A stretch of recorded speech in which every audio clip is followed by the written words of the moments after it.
In the face of tremendous economic challenges and the health crisis we are facing, the majority of us have truly been our brother's keeper. Not only have we stood with our family members and friends going through hard times, we have also acted responsibly by following the laid down public health directive. But fellow Kenyans, we are yet to get out of the woods, and so I urge all Kenyans to keep doing that which is honorable and right. As a nation, we will overcome and thereafter soar to even greater heights.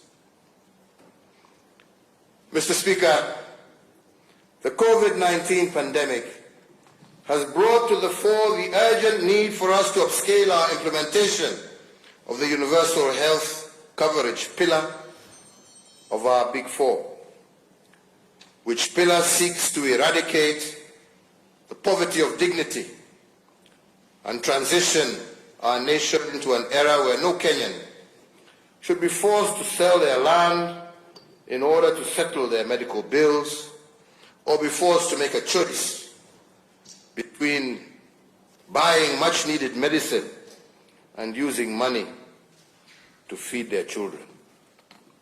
An impossible choice. Last year, I informed Parliament that the national government, in partnership with the county governments, was piloting the universal healthcare program in the counties of Nyeri, Machakos, Kisumu, and Isiolo, in preparation for a rollout nationwide. I am pleased today to report that the pilot program for universal healthcare was successfully implemented, and out of it, we have isolated critical learning points that have informed enhancements to my administration's health policy priorities going forward. As we inch closer to the national rollout of the universal health coverage, I also, a fortnight ago in Mombasa, launched the biometric registration for the universal health coverage scheme. Similarly, my administration is instituting far-reaching reforms of NHIF as it perfects the medical insurance scheme. Honourable Members of Parliament, it is notable too that there has been a phenomenal increase in mental illness across the country and indeed around the world, which has caused serious national distress and anguish in our families. As a government that cares, I have established an office in the Ministry of Health with the full responsibility of spearheading our national response to this latest disruption to our social order and our nation's wellness. To institutionalize this initiative, I have issued an executive order establishing an ultra-modern national mental health hospital and also elevated Mathare National Teaching Referral Hospital as a semi-autonomous specialized hospital, and I shall be looking to this House to support in the funding of this facility.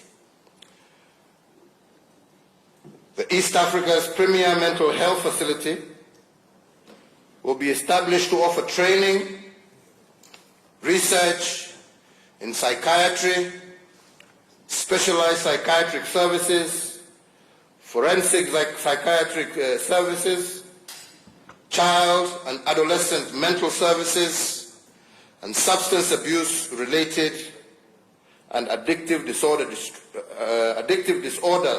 treatment and rehabilitation services. Challenges to our public health notwithstanding, I am confident that in partnership with the county governments, we are on course to realize the aspirations that we have of universal health coverage for all. Honourable members, a nation's future is its children. As custodians of and trustees for future generations, it is our duty to protect, nurture, and mould our young children into responsible citizens. Our children embody the only true guarantee of continuity of this project that we call Kenya. To this end, my administration continues to institute far-reaching reforms within our education sector.